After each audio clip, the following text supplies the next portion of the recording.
Oh, okay, so we're okay. Hold on 1 second All right, here. I'll be quiet. Sorry, it takes a minute for everything to load.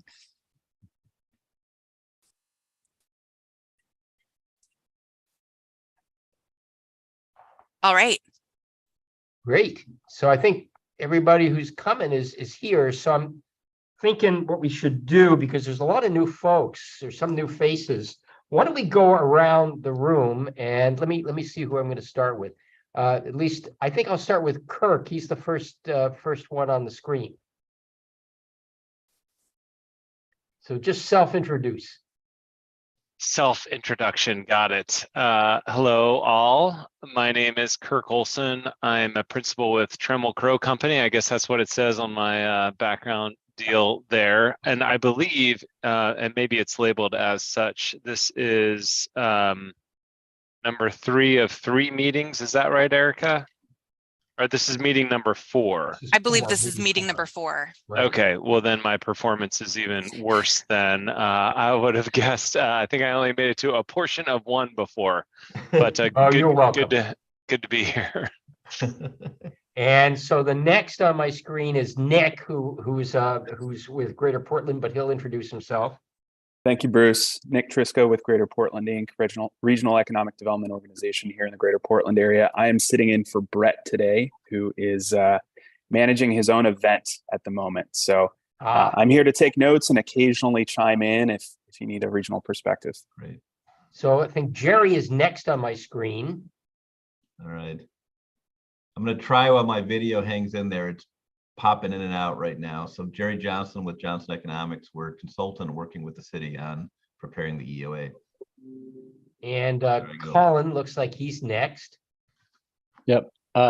Colin Sears. I'm the Regional Development Officer for Business Oregon for the Portland region. And yeah, thanks for having me. Welcome. And it looks like Lee is next.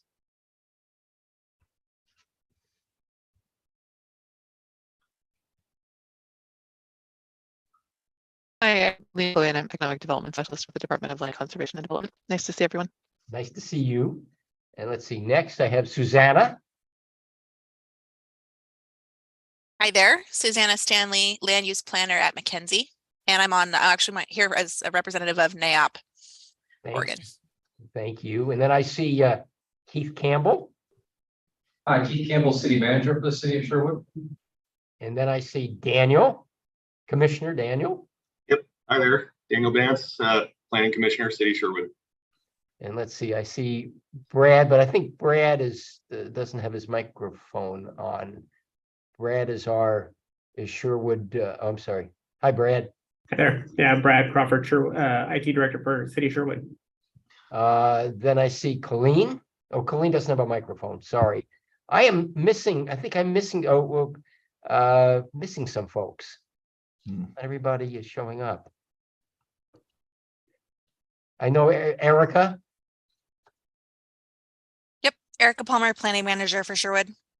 And I think that's everybody. Have I missed anybody? Okay, don't think I did. So I think not everybody was here for the meeting on the 21st, but if anybody who wants to comment on the notes, the meeting notes, that would be appreciated.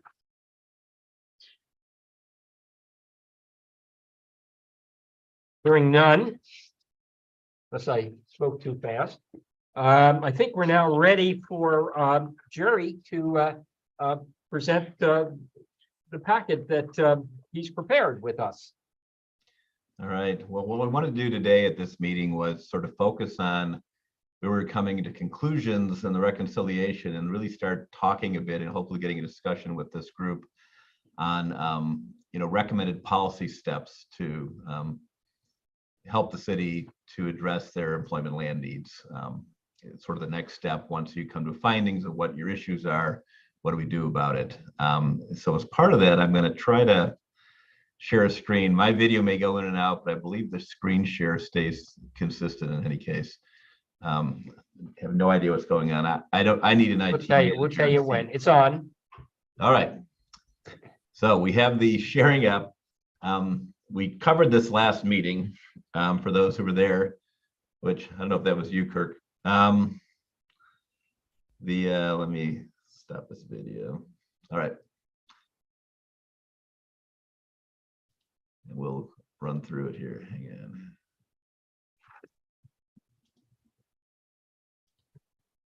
All right. So employment needs, we played around with the employment needs a little bit, trying to, with some feedback we got in the interim from different members of the team.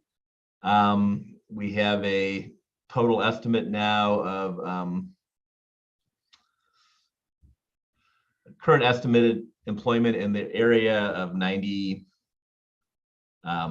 or 6,895 jobs for 2022. Employment conversion, which includes the sole proprietors and other issues that aren't part of the covered employment, gets it up to about 94.49. The forecast, which is I guess the important part of this, we're expecting that the total employment growth is going to be somewhere between 8,200 to 9,100 new jobs over a 20-year period. That's consistent with your slightly less than your historic growth rate, but as you get larger, you're going to sort of tail that off, but been better than Washington County, which you significantly outperformed Washington County in the last decade. The city of Sherwood has as far as employment growth. Land demand projections, we're expecting a total required acreage for employment uses, net acreage of 485 acres. That reflects average annual demand for industrial, about 16 acres of industrial and 8.1 for commercial uses, which is retail and office. Your buildable land inventory, you have 208 basically net. You've got a little under 1,000 total, of which roughly half of it or more than half it has been developed. About another quarter of it is constrained for multiple reasons, primarily wetland slope, and buildable acres is about 208 buildable acres. And if we break out the buildable acres by type, you see a mix between general commercial, neighborhood commercial, office, retail, general industrial, light industrial, the Tonquin and Brookman future development areas, which aren't actually fully available yet. We balance that against the demand at 485, and what it shows is a aggregate surplus or deficit, with this case deficit of an aggregate over 20-year horizon of 277.5 acres. The city's buildable land inventory, which took a look at what's readily available, because not only do you have a 20-year commitment to meet your employment needs, but you have a commitment to meet your 5-year with readily available sites. You're still about 23 acres short. Got a little bit too much commercial, a little bit less industrial. You know, if you total them up, you're about 20, just under 24 acres short for a 5-year horizon. Now, a lot of this is because the Tonquin and Brookman, the future development areas, were not included as readily available because they're not all figured out yet. So for a 5-year, they're probably not going to be able to meet that demand. For the 20-year, they're all included, and that's a significant portion of what you guys have for available inventory. So given that, since we have a deficit issue, you know, the big issue that needs to be dealt with is what do we do about it? We have to have economic development strategies. So do we go back, make changes in code? Do we make changes in incentives? We make changes in land supply, all the different things we can try to do to address this issue. One of the things that we had in the circulated draft is the city council economic development goals and deliverables. And maybe Bruce, you can describe exactly what these mean, because I haven't seen the deliverables broken out that way before. I think you got, we need your sound there, Bruce. So let's go over the goals first. These are the city council's goals. We just had a goal setting session with council a week ago Saturday, and they've reaffirmed these goals. So these are the goals the previous year. It's really very clear to us what their goals are. And so they want us to, they call this pillar one, economic development. And then they have different other pillars, such as infrastructure and what have you. But under pillar one, economic development, they want us to promote a strong and diverse economic growth opportunities in the community. They want us to build the infrastructure to support new commercial and industrial development. All of this is related to balancing the tax base of the city. They want us to work with Metro and the regional partners to bring Sherwood West land into the urban growth boundary. They are really interested in seeing jobs that provide higher wages, so that people can actually live and work in Sherwood. And this goes back to the fact that only about, I think it's 8% of our residents actually work in Sherwood, and we commute to Portland and Hillsborough and a lot of other places. And so we export our skilled workforce, and the folks who come here pretty much are in retail and service jobs. They're coming in from other communities. And so I think there's a real desire to have a better balance in this community. Then what they simply call Sherwood West planning, and that's a big overview, and we can talk about that more. The Tonkin employment area, very important to the council, and then prioritization of infrastructure development that's going to really help us achieve our goals in terms of economic development, the above listed goals. And so there's various deliverables that they've asked us to work on, and those include making some improvements to the development code to promote better opportunities for economic development of the community, creating stakeholder discussions regarding how do we improve our development services and our approaches to development. Then there's some process amendments, and I think Erica would have to explain that better than I can. But then make sure that we have annexation policies that allow us to grow along with our infrastructure. And then they've been constantly interested in the subject.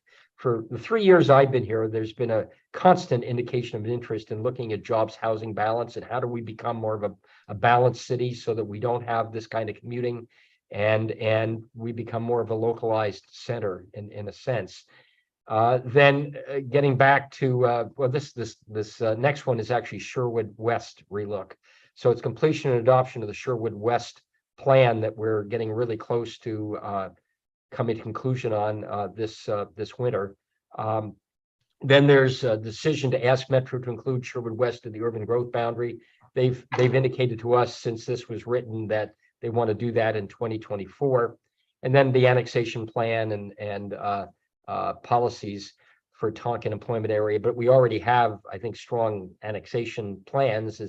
As Kirk would probably explain, it's fairly clear how you do an annexation in Tonkin employment area. So those are the deliverables.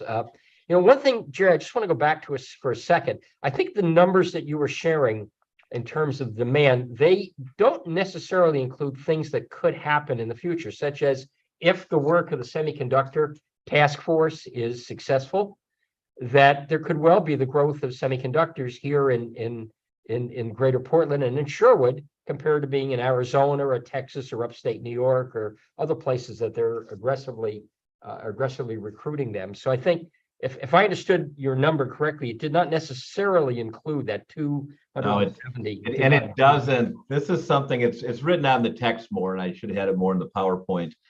Is it doesn't include sort of this exogenous potential to pull in a big employer that's big, nationally, internationally competitive chip manufacturing employer, which sounds like what the semiconductor task force is looking at. It's hard to forecast those. It's like hitting the grand slam, but should one of those come in and they decide to accommodate it, it's definitely a chicken egg thing. If you don't have any ability to accommodate, you don't have to worry about getting it. It won't come. If you do accommodate, you can't guarantee it'll come, right? You're just not in the game for it if it don't have those. So this case, we went with forecasts based on existing activity and growth rates we've observed, with some movement for the target industries, but there's always a chance for an exogenous where they've identified these needs for so many 500 plus acres and what's it, 120s to 250s. You know, you don't have any of those. And, you know, maybe you guys aren't the most likely site. I'm actually working now with the task force, trying to help them out with some of this stuff. But it is quite possible that Sherwood could compete as far as a broader regional thing for some of the support industries. Yeah, that's what I think we're looking at. I mean, we wouldn't have guessed 2 years ago that Lamb Research would be here, not just with 45,000 square feet, but thanks to the efforts of some of the members of this TAC, that they'd be also going into about 270,000 square feet across the street. So over 300, what is that, 310,000 square feet? We never would have guessed that Lamb was going to be coming in that 2-year period, or NSI, which is another semiconductor supply chain company, and another tech company like DW Fritz Automation just came here, all really in the Trammell Crow development. So those things were really unknowns and unknowables in the past. Yeah, and I think it should always be recognized. First of all, it's a 20-year forecast, right? So one thing we know about it is it's wrong. It's a matter of magnitude. I mean, maybe it's right, but that would be startling if we got this absolutely right over a 20-year forecast. And what these are supposed to be is rolling forecasts you update when they need it. And, you know, the DLCD guidelines, sort of like 5-7 year update schedules. But I know a lot of the jurisdictions we've worked with, like Hillsborough, they'll get some major announcements and just go back and revisit them. You know, you can always bring these up. There's no preclusion from the city to not coming back and revisiting this if something happened they didn't anticipate that's significant, and saying, wow, okay, half our land supply got absorbed by something we completely didn't see. We can update the BLI and the demand side maybe, and see where we're at. So you can always update these later. You don't have to wait to do it. People tend to wait just because, you know, you got to wait for funding to try to do this. They're not inexpensive to go through this process, but if something big happens, you can do something about it. I think Daniel's got a hand up, looks like. Yeah, thanks. Yeah, I totally appreciate that. Any model that's 20-year forecast is, I mean, you know, you're gonna have to revisit. 20 years is darn near impossible to predict. But you can try to get better at the short term, and you can get as good a model as you can get. And that kind of leads to my question, just kind of back to the model itself and how you came about these estimates. The approach you're taking seems to be basically it's like one variable, one driver, and that's employment growth is your model. Can you talk to me a little bit about that? Why do you pick that one variable? And maybe a little bit about your alternative model approaches, why they were rejected, all that stuff. You could. Yeah, well, the variable we use for employment growth is primarily for office industrial space. The retail is actually linked to your housing needs analysis and growth in buying power. Unless you're going to be regional retail location, which I don't think you're going to be that much because, you know, you're more on the periphery. But you know, primarily we see the drivers of office industrial demand are basically the firms that locate and then require office industrial land to house themselves. You can try to change how the distribution goes.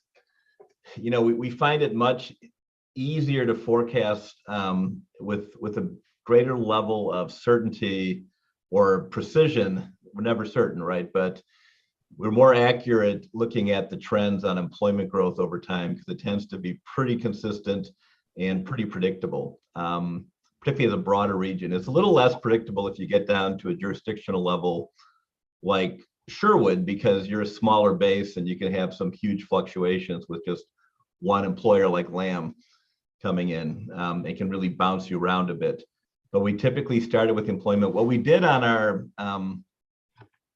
the other scenarios, the regional forecast is basically just taking a look at the state of Oregon does a forecast at a sectoral basis for the Portland metro area. And it takes a look at that employment area and expected growth over the next 10 years, which we pull out grow it additionally for 20 by sector, and we apply it to it. And it's sort of a bit of a safe harbor where you say, look, we just took the state's numbers. So you take your industry mix, you apply the state growth rates by industry, and you come up with this 2% rate, which is actually pretty good growth. But it's very consistent for the Portland metro area. We take a look at what you guys have done over the last decade, since we have a decade of history in scenario 2, which is just what Sherwood's done, and Sherwood's been growing at a 3.4% rate. So you've been outperforming. Everyone's used to growth rate models. No, they sort of log off just because as you get a bigger base, you sort of stop growing at the same point rate, even you start growing the same pieces. What we had done on scenario 3, which for us is the one that we were going forward with, it's a combination of the two. And we're playing a little bit with the aspirational piece, what economic development is. You've got some of these industries you've actually been declining in based on your forecast, like education. But the state doesn't think the region as a whole is declining. There's no specific reason to think you'd be declining. So we sort of grab some of the state things. There's some where we're actually focusing in because of our target industries. We're sort of boosting those up. We're just trying to come up with a growth rate that seems like it makes the most sense. Again, never going to be accurate, but we always find the employment growth, as police is a predictor for office industrial to be the best predictor. Maybe one example of that is in scenario 2, where it shows manufacturing declining 31, so it's a minus 0.2. Well, that's the opposite of what we're seeing here, and every indication is that we're going to see continued growth of manufacturing. At least I can just speak to Sherwood, but I think in the regional economy too, and that's something which you hear a lot from trade associations, where they talk about not just should we be focused on semiconductors, but other advanced manufacturing, because frankly, manufacturing is actually very important to the Oregon economy. So the council, when we decide to pursue the contract with Johnson Economics, the whole idea of it was to look at it also from a goal setting point of view, not just look at what's happened in the past and then projecting it out, because there have been some changes in Sherwood since then, but also looking at what are the aspirations, the goals of the city council to achieve higher paying jobs and a more diverse economic and fiscal base for the city. Yeah, and I guess, what we're ultimately trying to do here is predict 20 years worth of demand for land. Right. And employment growth being the only factor in that makes me a little bit skeptical. It's a good one, I think, conceptually. I'm just curious, are there other factors that could drive demand? And one of the risks I see with using employment growth, particularly based on history, is employment growth that we've had, especially in Sherwood, is already itself almost a function of the land that's been supplied to an extent. So if you supply a lot of land, then there could be a lot of employment growth, and that skews our prediction to, well, there's going to be a lot more employment growth, we need a lot more land, and the same thing vice versa. So how did you, I guess a couple of things, back to why did we pick this variable and what alternatives were there, for one thing, and why were those rejected? And then secondly, since you did pick this one, how did you disassociate it with how did you disconnect it from the impact of prior available land to come up with this? Okay, so they're good questions. The answers are remarkably complicated, but I'm happy to get into it. So if you take a look at the now retired Metroscope modeling structure that Metro developed years ago to try to do regional forecasting piece, it puts in land supply is a big issue. Capacity is a big issue. Like when we do regional forecasting at the metro area level, we come in with a normal metro area regional forecast, and the allocations based on capacity and what people are going to do. I'm working with Metro right now on what's called unfortunately, it's called the DSP model, Developer Signal Processor. What it tries to do is figure out what developers will respond to with land supply and demand underlying, what they'll end up building, which then becomes what you're going to end up absorbing, right? If you don't build it, they can't come, so it doesn't happen. And so we always worry about getting in this tautological loop where right now, if Sherwood had capacity for zero new buildings, we would expect 0 new buildings to happen, and therefore growth would be nothing, right? And it would all work out, right? And so then your demand is always equal to your supply, because if you can't accommodate it, then you never need it, right? Or then it won't happen, and so if you don't, it won't happen, you don't need it. So you get caught in this loop where you never need land supply. Because we separate in our office all the time there. We have demand and we have realized demand. So a lot of this is trying to look at demand, saying we think the demand, there's a demand that Sherwood, if they had capacity, could accommodate 8,200 new jobs. If they only have capacity to accommodate 3,500, that'll probably cap out what they get, right? But then if you start taking that as your forecast, then your reconciliation is always perfect. You just run out. Yep. Unless you're in an area like I grew up in Buffalo, New York, where you're in decline, right? You always have a lot of capacity because everyone's leaving, they're not coming. Right. The advantage you have in Sherwood is people are actually trying to come. Trying to come. If you can accommodate them, you can grow at a certain rate. The idea is you can be aspirational and not be delusional. Where if I came in here and said, I think your growth rate's 12%, or, it's like, okay, now we're really stretching. This is a little off the rack. But if you're just basically saying, we think your share of regional growth is going to be roughly equivalent to what it's been in the last decade. If you decide to accommodate it, then that's good. Now you could make a decision. Aspirations are not always fast growth. We've had communities we've worked with, their aspiration is not to grow at all. And that's easy to accommodate. You just make sure you have nothing, and then nothing happens. And maybe your public policy is to make your zoning impenetrable and your processes unworkable, and then nothing will happen and everything works. The direction we've been getting and from this group and the thing is that we're trying to be aspirational. We like to encourage growth, and we're looking for a balanced economy. What's interesting is this rate of growth, as well as the rate of growth in your housing needs analysis, and you combine them, while you have a shortage of jobs relative to your households, this actually gets your mix that addresses a lot of your policy pieces, because you have employment growing faster than households over the next 20 years. If you take those two analyses and put them together, and you start addressing some of those issues that the city council wanted to, they, to address that issue, they need employment to grow quicker than housing. Otherwise, they'll never catch up. And you get caught in a perpetual bedroom community. There's a lot of reasons why that's difficult, particularly in a property tax dependent state.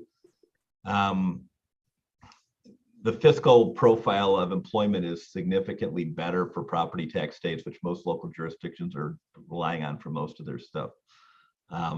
So it is a point where you can get into really complicated models, take a look at how a developer will look at it, how the interest rates, cap rates move, investment environment, what we expect to actually occur.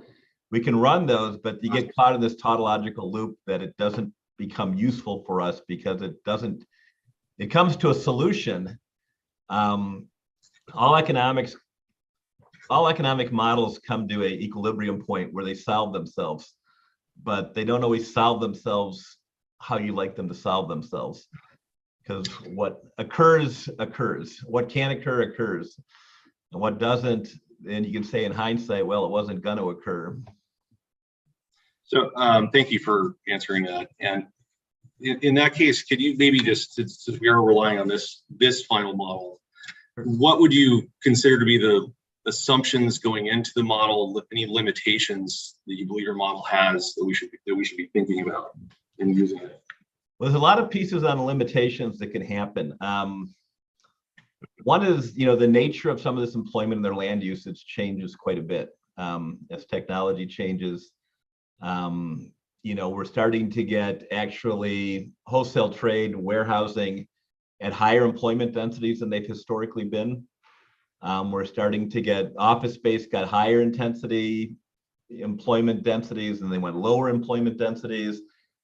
no one's quite sure what the COVID impact's going to be. Right now we've seen a lot of move towards remote working.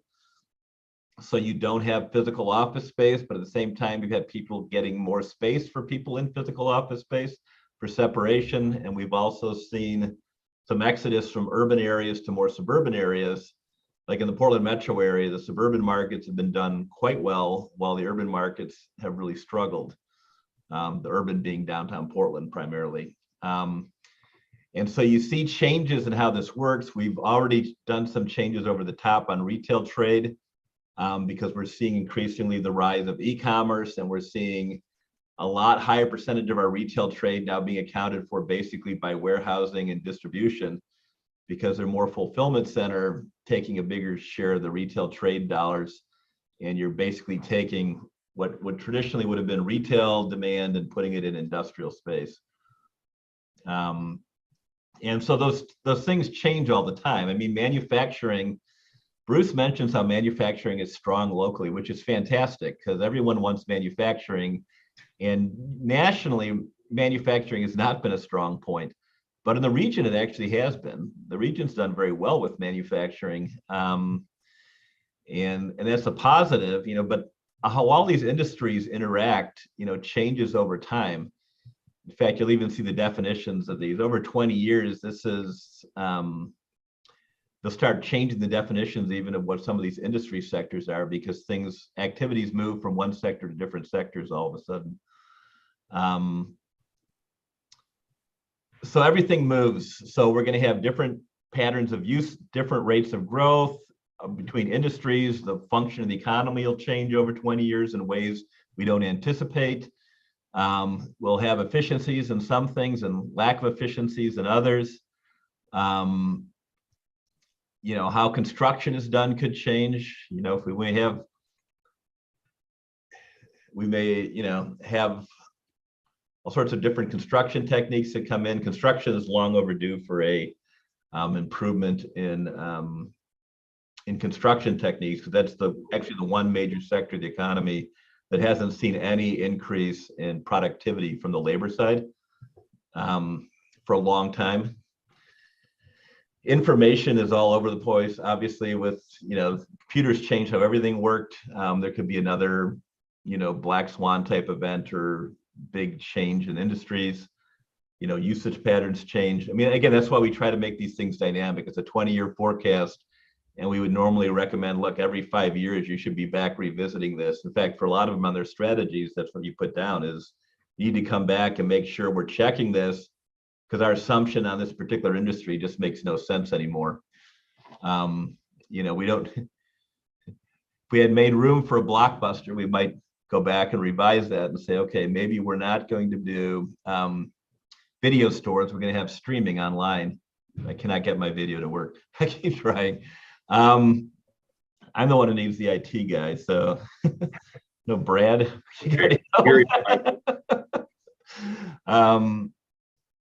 So yeah, but basically all pieces of these can move. We try to give a best guess and say this is sort of professional standards. And we talk about the forecast that's employment based. Everyone that I am aware of that does EOAs in the region generally is an employment based modeling. Except for the regional. The only one that doesn't is Metro's region. They do an employment base at a regional level, and then they have an allocation model that's very complicated that tries to take a look at capacity and developer responses and development forms that make sense. But at a regional level, they're still doing the employment forecast for the regional as well. Yeah, I mean, I'm not going to drill further down on much more. I mean, it would be nice to see additional documentation on that, the model selection process, the testing that was done. When you looked at the statistics around how good a model this is, back testing, whatever was done would be interesting. It'd be useful. And if this is a standard that everybody does, what are you going to do? I guess, but I think it's still something that would really benefit the support for all this. I do have kind of one other question for you on scenario 3. That strikes me as kind of your own baseline forecast. Am I reading that right? And then on top of that, did you look at any alternative like upside downside cases or anything in there? We didn't on the scenario 3. Sometimes we'll take one and say that's our baseline and basically trend it. You know, what if the growth rate's 20% up or 20% down, and give it a bracket. All forecasters like to have a bracket as they go out because it makes them feel comfortable. Like, I'm going to miss, but I think I can be within this cone of probability. Yep. You know, we can play with it. The big issue we run into all the time with these EOAs is you're supposed to have a discrete number.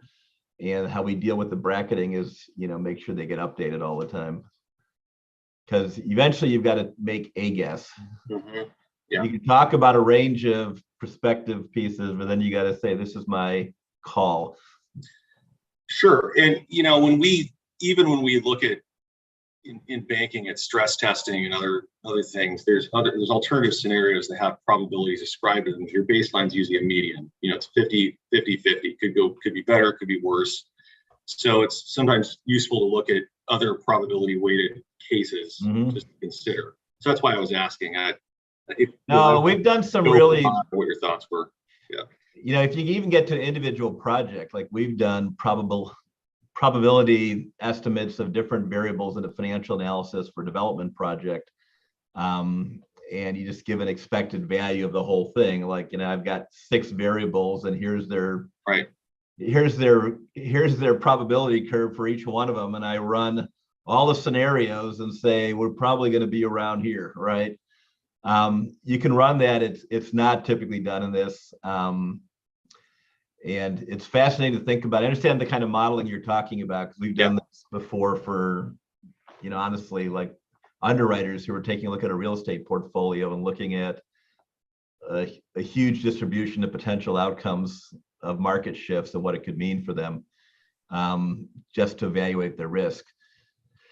We can put a lot of risk pieces in here, but honestly, there's so many variables that can move on this thing. You just have to give it your best shot and then update it periodically. You know, if they come up with a better modeling, you know, Metro is working on a better modeling structure, but theoretically it's going to be available and usable to the jurisdictions, but it's still going to have that tautological feedback where, you know, it's going to allocate based on capacity. And if you don't have capacity, you won't allocate. And so therefore you don't need capacity.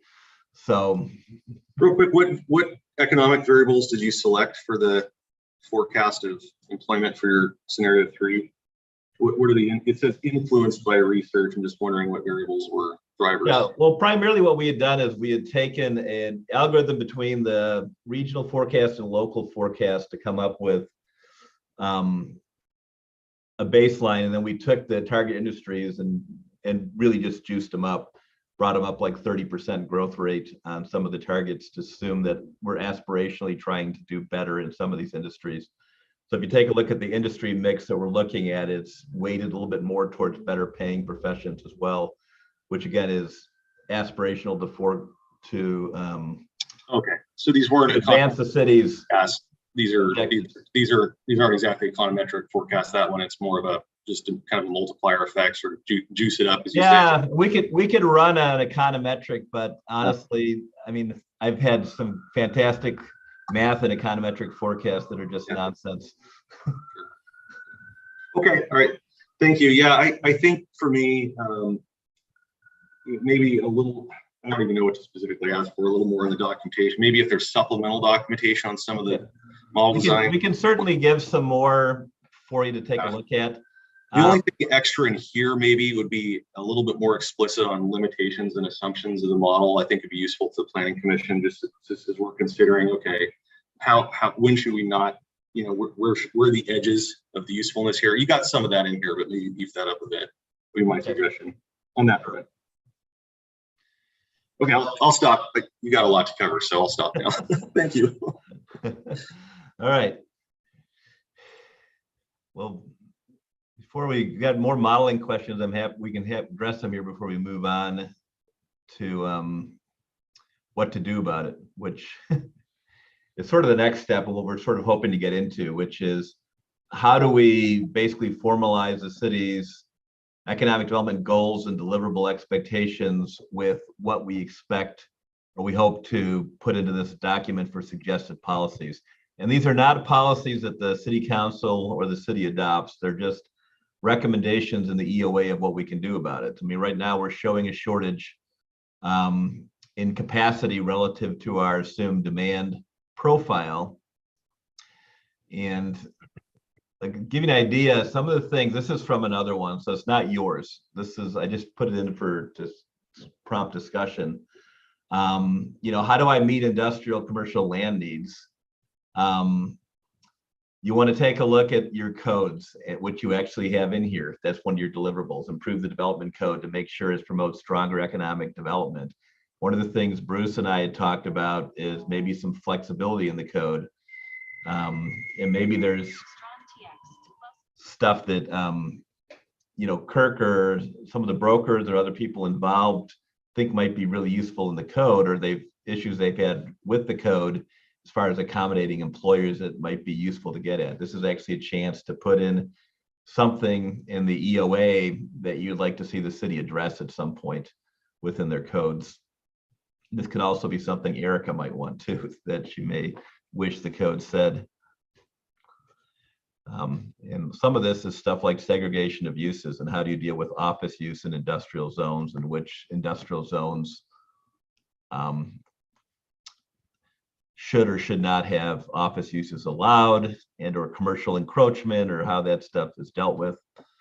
You know, one of the issues a lot of industrial zones worry about is the fact that typically office and commercial pay more per square foot, and they start pushing out industrial. What's been interesting in the most recent environment, industrial has been in such short supply. Industrial seems to be pushing other uses out. So it becomes less of a concern as it was 10 years ago. I mean, some other issues could be what focus should we have on trying to figure out financing strategies for infrastructure? I mean, we've certainly recently in 2021 created an urban renewal agency. That's now making it possible for us to build a brand new east-west road connecting Oregon Street to 124th, which will open up some additional areas for new industrial park development. Should we have policies or recommendations about trying to work with developers and landowners to try to see if there's some consolidation opportunities? You know, there's a lot of different things that a city can do to try to spur on private investment, and it'd be great to hear from you as members, you know, as the technical advisory committee, on some of the things that you think we should be doing and maybe should include in the language of this economic opportunities analysis to try to address some of the concerns that you've had or some of the ideas that you have. Don't be shy. I don't think any of you are shy.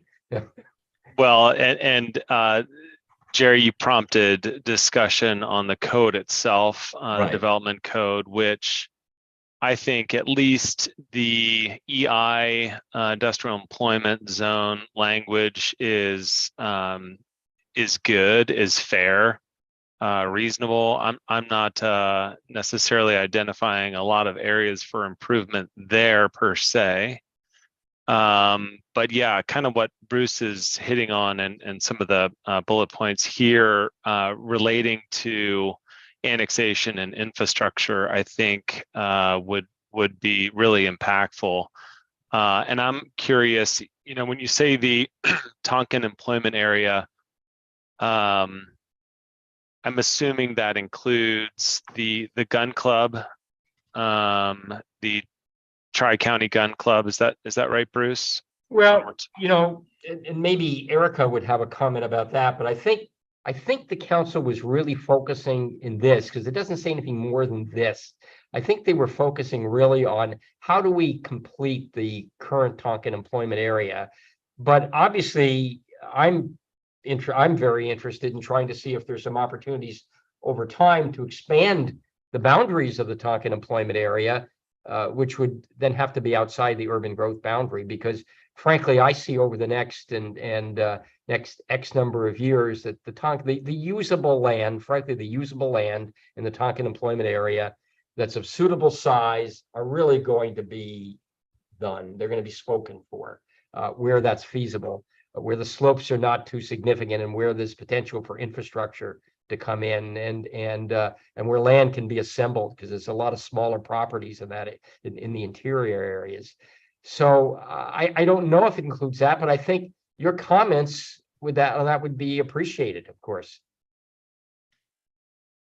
Yeah, well, I mean, it was kind of a baseline question back to the analysis of what area we have relative to what area we need by way of office and industrial land. And, I missed a lot of meetings, so I wasn't sure what was included in that baseline. And Tonkin is a large area, most of which I think is probably in the city of Tualatin anyway, sort of east of 124th.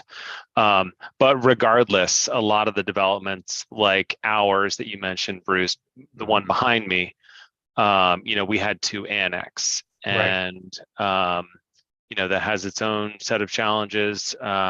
Same with the Kerr property, the Schnitzer property, I think still needs to annex, and I'm looking at a city boundary along that eastern side. Sherwood West will need to annex. So there's something around annexation that I think may be prime. One of the things that caused me as the developer, a little bit of consternation was not being, I had to annex before anything else. Before City of Sherwood, say, could sign off on a traffic study or utility study, or even have a pre-app, things like that. So maybe there's some flexibility in sort of the sequence, and we can get a unofficial, quote unquote, look at some things before annexation. Would be an idea around that. So I've come across that in other states where they have pre-annexation approaches, and I don't know if you can do that in Oregon. I'm too young in Oregon. Well, you can, you can do an annexation.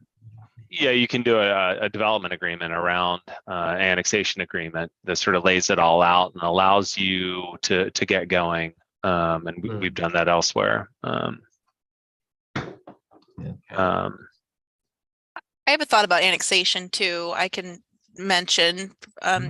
So whether that is certainly one factor, is what it's required to be done and how much progress you can make, but also just the ease of annexation really varies really widely across the region. So some jurisdictions you have to submit a whole application with a whole narrative and have your consultant do all this stuff, and it takes a long time. And in others, it's literally a one-page form with just the property owner's information and signatures needed. So, and that's, that's Happy Valley, which is really pro annexation and has been doing a lot of annexation. So you could look at the code and procedures.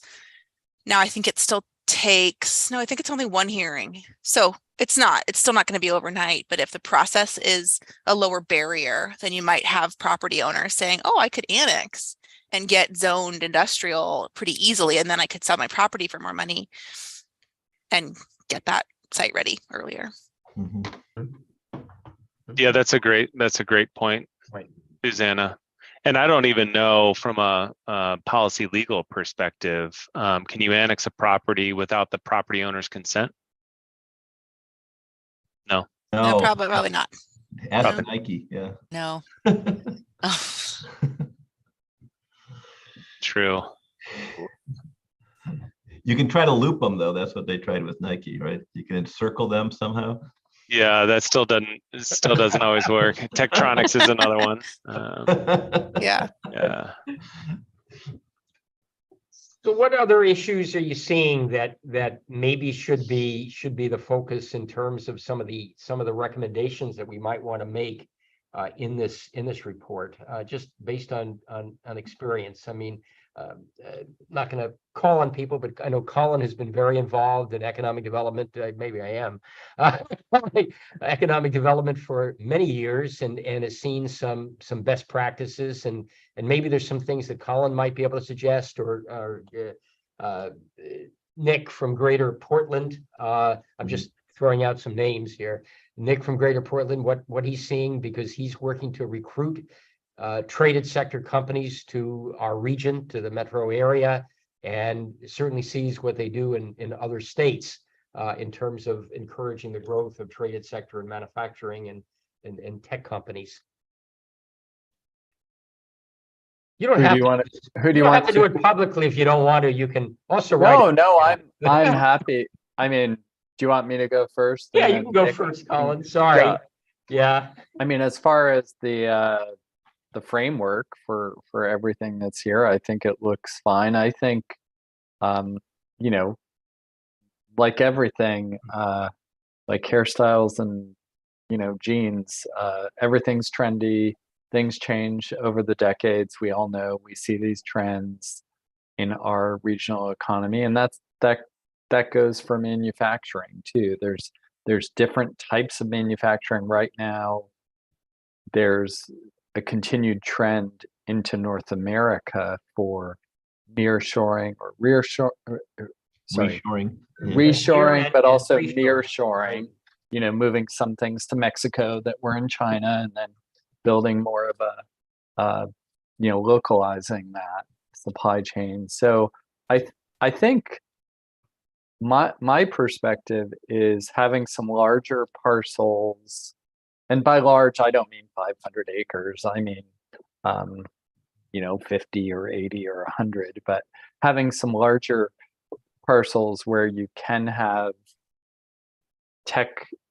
diverse tech parks, I think are always a great thing as our economy changes and morphs, where there are many, where it's dense, as far as I'm not talking about high rises or anything, but I just meant, jobs packed into sites, in whatever sense that makes. But I think adaptability as the economy shifts, as we have growth around the renewable sectors, things around manufacturing for tied to EVs, lithium ion batteries, and future technologies, hydrogen technologies, etc. I'm not talking about a science fiction novel, but just saying, as long as the goals and the zoning allow for flexibility to capture future growth,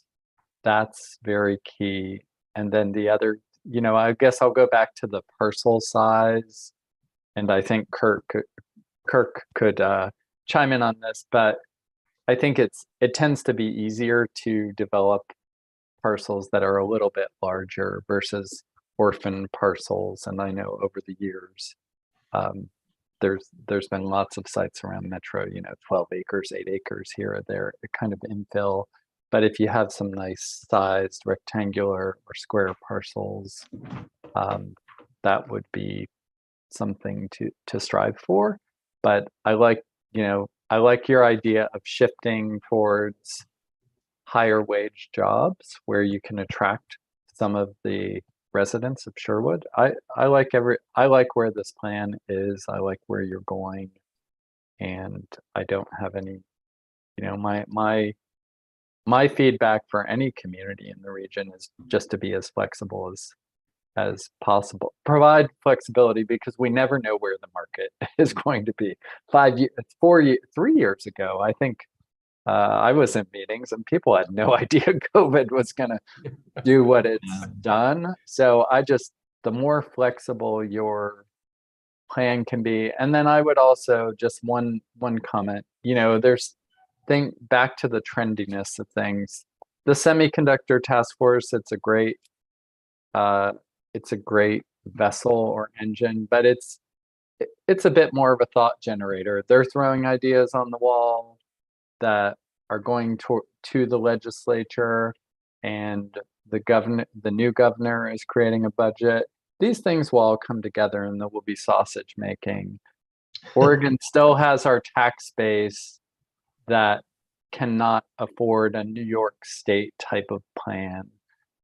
We just can't throw billions of dollars at one specific industry. And I just want to put that reality out there. I think there will be some very positive things that you'll see. That's my guess, and I'm putting that out there, publicly. I know this is a recorded session, but there will be progress, and there will be new tools, maybe new tax credits. Who knows? There's a lot of things on the wall, but I think I would not develop your plan around this one specific industry and this one specific point in time, but having a broader advanced manufacturing perspective, to where you might want to grow that sector of the economy would just being more flexible and more open-minded, because we don't know how the tools and policies will really pan out. I think there'll be a lot of positive energy and activity, but I'm just a staffer, I'm not an elected official. And I think there's just going to be a lot of debate, and there'll be new policies, new programs, and those will be coming in over multiple years. And I think the tendency, what I'm hearing, is that this focus on high wage jobs in manufacturing that offer jobs or have a career path for non-majority populations is going to be a focus, right? So obviously semiconductor has started to do a pretty good job of integrating women into the workforce, integrating Black, Indigenous, people of color into the workforce. So I think being flexible, being adaptable, and that's, maybe I pass the baton to Nick, but one day we might get a lead from a biotech firm. The next day it could be a semiconductor. The next day it could be a warehousing. The next day it could be a pet food company. The next day it could be a croissant company. It's never, there's just, keep your tent big enough that you can capture those opportunities that make sense for your community. And so I think that's really good, Colin. I mean, that does then relate to Nick, because Nick may not have been telling me this, but I think even before Nick got to Greater Portland Inc., Greater Portland used to tease me about the number of types of industries that are our target industries. They're they're larger than GPI's target, Greater Portland Inc.'s target, because frankly, we don't have the funds to go to trade shows. So we don't go to the trade shows in the Bay Area or do recruitment trips to see site selectors in Atlanta or what have you. We're just not in that business. But Greater Portland Inc. has to be much more selective. So we are really, I'm going to use the term more agnostic. I don't know if that's the right term or not. We are very pleased to see food production, manufacturing. We now have a company that's in the machinery production for Frito-Lay, for example. There's a company that's doing work for Frito-Lay, produces some of the machinery that's used for them and for Quaker Oats. We've got a company that's doing work for SpaceX that's going to be growing another 35,000 square feet very soon. And that's just the beginning of what we really want to see. So I mean, we'd love to see some batteries. We don't have batteries and clean tech all that much in Sherwood at this point, and so we're really very much open. When we see a project list or a project inquiry coming from either Business Oregon for Greater Portland Inc., if it generally looks like it's going to meet our land ability, which in most cases it doesn't, we just have to turn away a lot of stuff. But we're going to submit. We'll spend time submitting for it, and with our development partners, and try to see if we could qualify. And it doesn't have to be semiconductor and that type of thing. As long as it's some kind of traded sector, we're very much open to clean traded sector companies. So maybe Nick has some thoughts on that. Quick thoughts, though. I will go ahead and say, as a proxy member of this meeting, I will also loop back around with Brett Bruce and make sure that he sends his notes to you as well. I know. But certainly agree with Colin's comments, and do appreciate the comments of Kirk and Susanna as well. I think, especially as they relate to land availability and site readiness, within my purview in the business attraction space on a regional level, I don't have any suggested edits to the language there on some of the goals and deliverables. I'll think on it, but I do want to emphasize the importance of time to market as a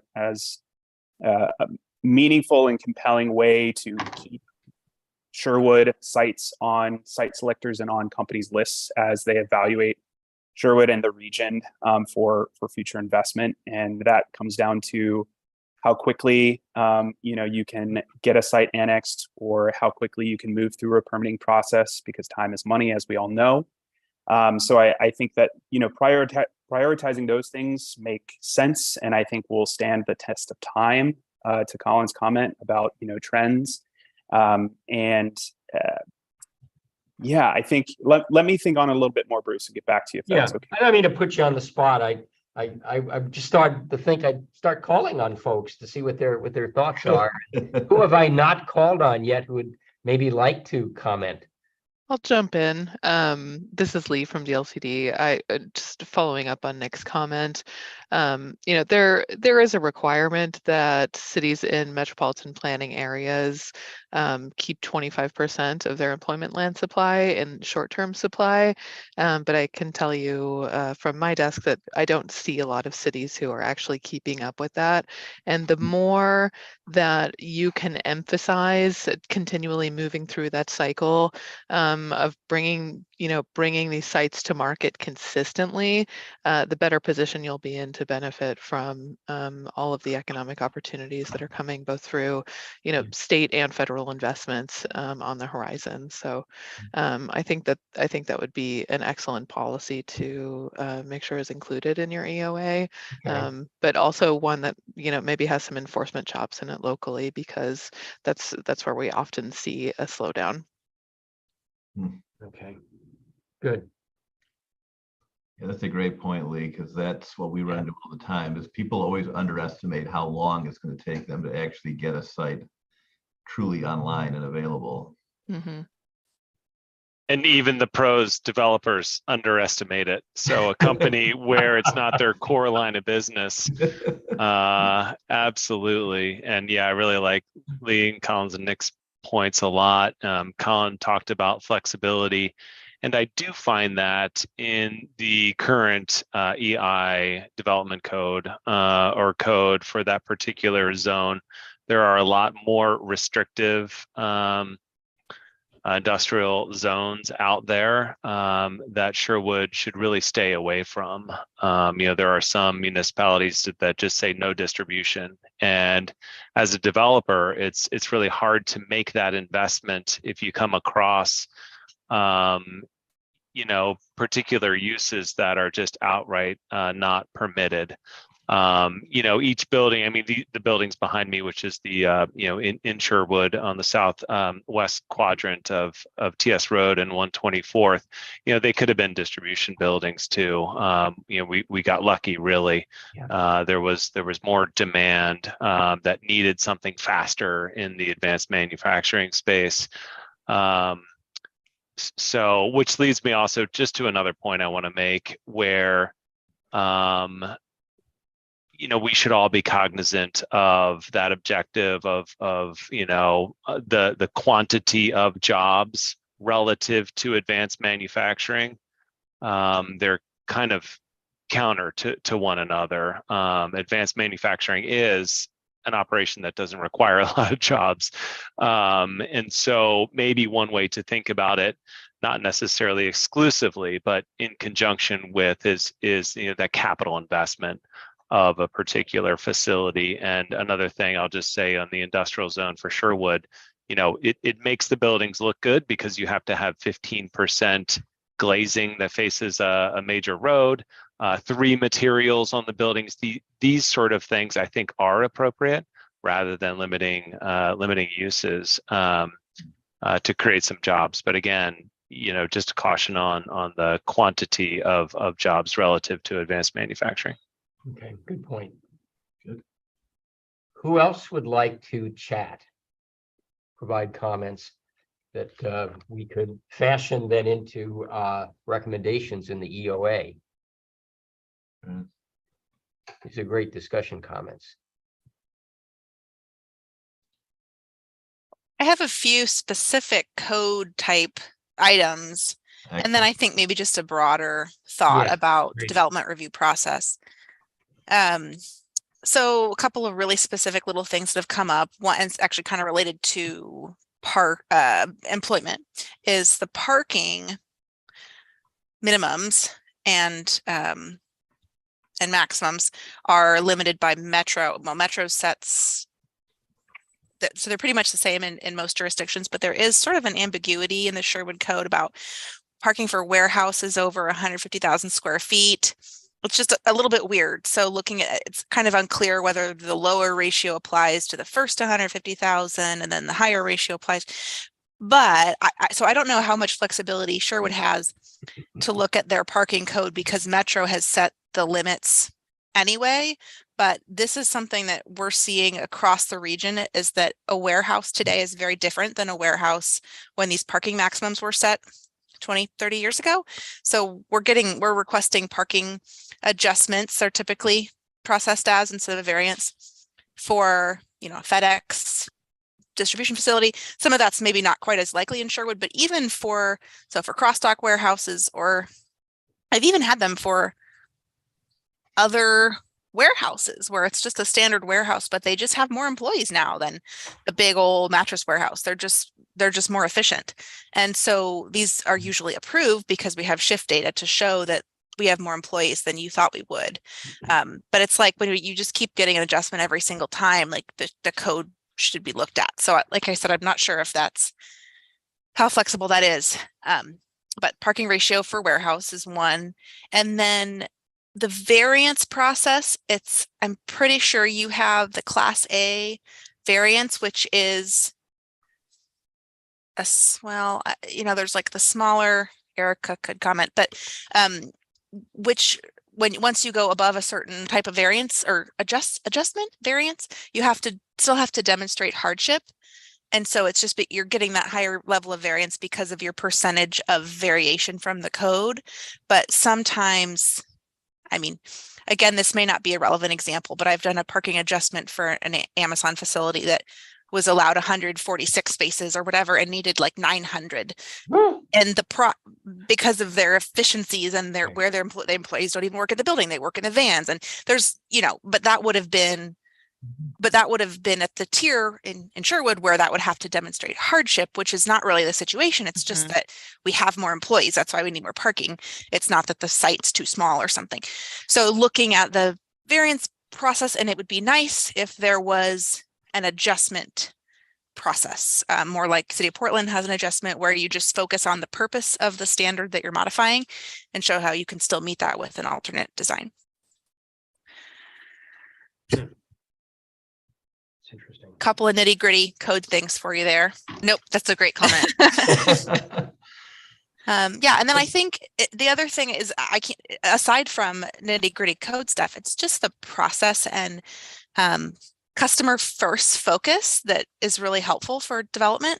In some jurisdictions, you go to a pre-app and it's like they're kind of annoyed that you're there.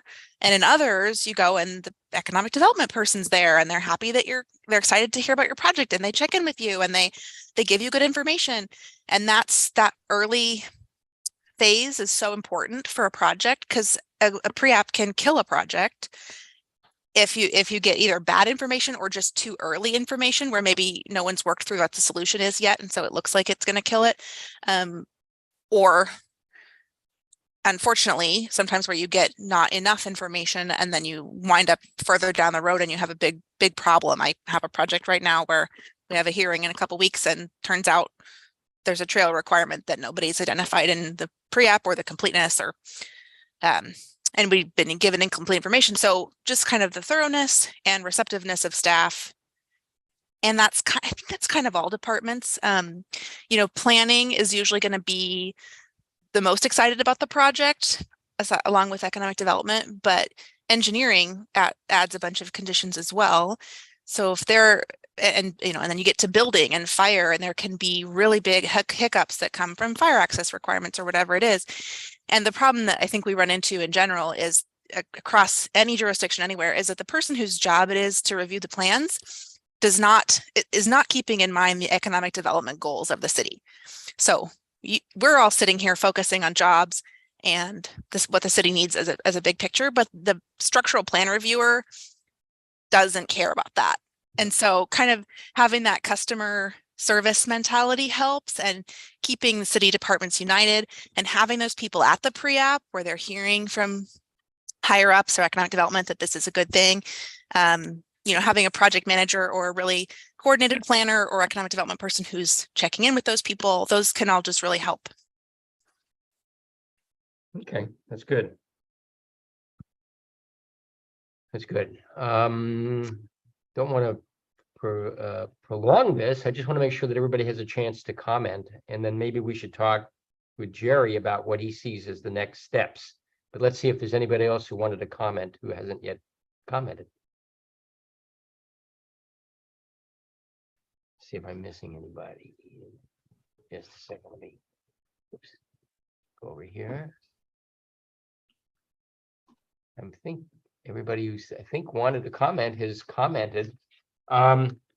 So Jerry, what do you see as the next steps in this process of completing the EOA? Again, the whole intent of the EOA was to try to update the previous EOA that was done a few years ago and try to make it reflect more the reality of what the council is seeking to do to create a stronger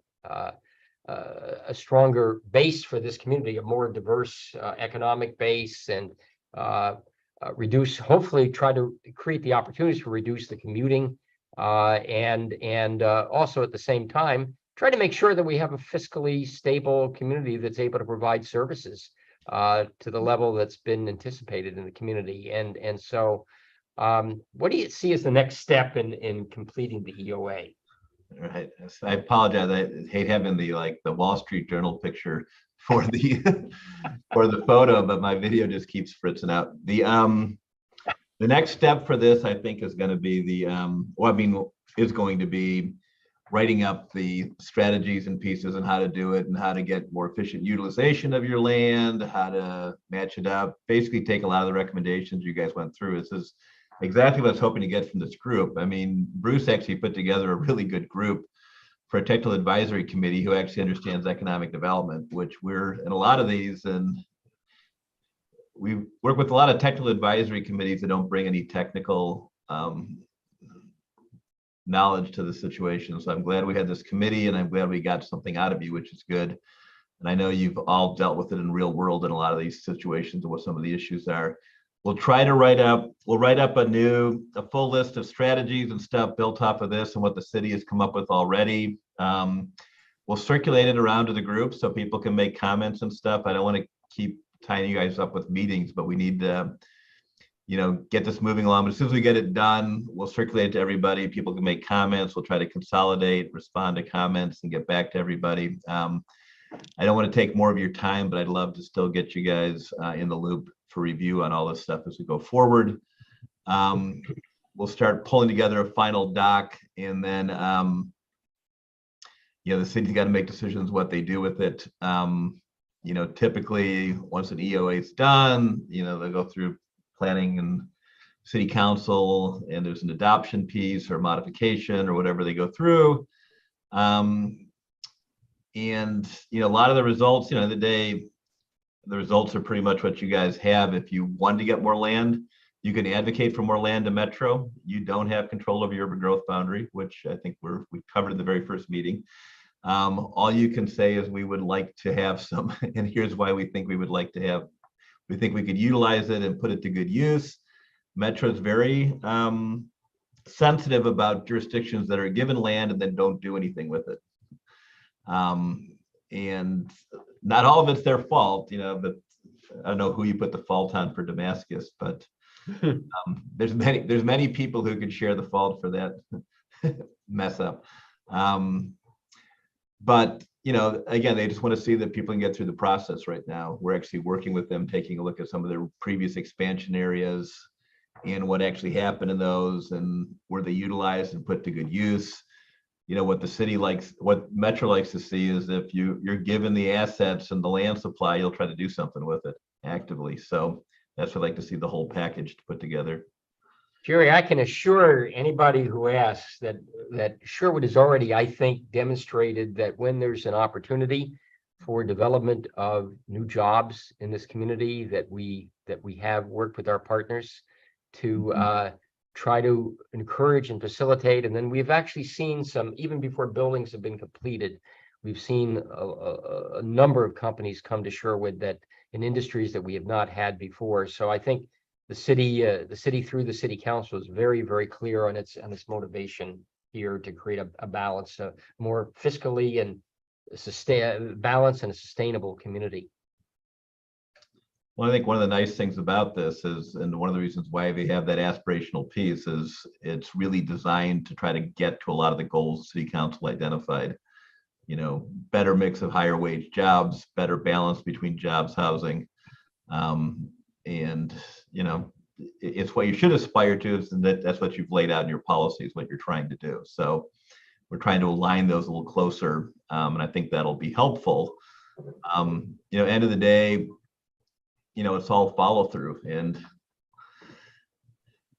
most of the jurisdictions, honestly, they've gotten their land to follow through. They've gotten better with concept planning and getting through all these planning processes. The region is getting better at actually getting land into play that they brought in. I mean, South Hillsborough, that was the first project I worked on when I came out of grad school. That was owned by Bench Fran. That was in 1989. So that's when we started South Hillsborough. It's these can take a long time before anything happens. So the region's getting better at it. So, and it definitely seems like the wind is blowing more on, you know, certainly for housing right now at the statewide level, but there's a lot of interest in economic development too, and support for that. So, you know, maybe we're in a good spot for this. Well, unless it sounds like we're not going to schedule another meeting. We're going to do everything via email and get your input. Am I understanding you? Oop, did I? Oh, Yeah, I'm not trying to schedule another meeting, Bruce. Yeah, I didn't. Meeting with you so. And go back and forth with this, but I do want to basically, while we've got this group, and we maybe get them to commit to take a look at this stuff at least and give us feedback. Great. Yeah, that's perfect.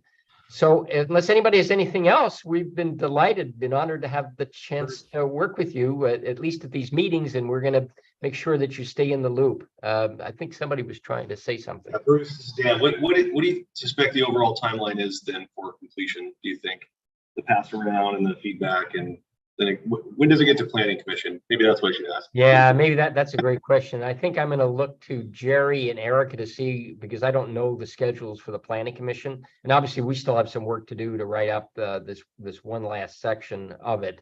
Eric, well, to get the doc done and the feedback loop, it's not going to be till the end of February, I would expect. And then I don't know how that figures in with your guys' schedules. So if we get that back by the end of February, we could probably get it on the planning commission's agenda for the end of March or early April. Okay. Thanks. We saw a flash of you there, Jerry. Just yeah, you were there for just a moment. So my question is that really your Wall Street Journal? Because that's what they do. They have those kinds of pictures. Oh, we can't hear you. Oh, can't hear you. There is a Wall Street Journal filter. Yeah. I just thought it was fun to throw my photo in there and try it. Oh, there is. I didn't realize that was something you could just do on your computer, because that's what all the Wall Street Journal pictures look like. Oh yeah. So that's funny. Hey, since we're not meeting again, I just, on behalf of the Planning Commission, want to thank everybody also for their time on this project. I know it's a lot of meetings, and a lot of time, so I really appreciate it. And good conversation to listen to as well. Thank you. Thanks, Dan. This is so important. So we really thank everybody for being a part of this, and we're going to be back to you again. So don't worry, but not in a meeting, but in some correspondence. So thank you so much, all. Thanks all. Bye. Thank you. Bye. Thanks, everybody. Thank you.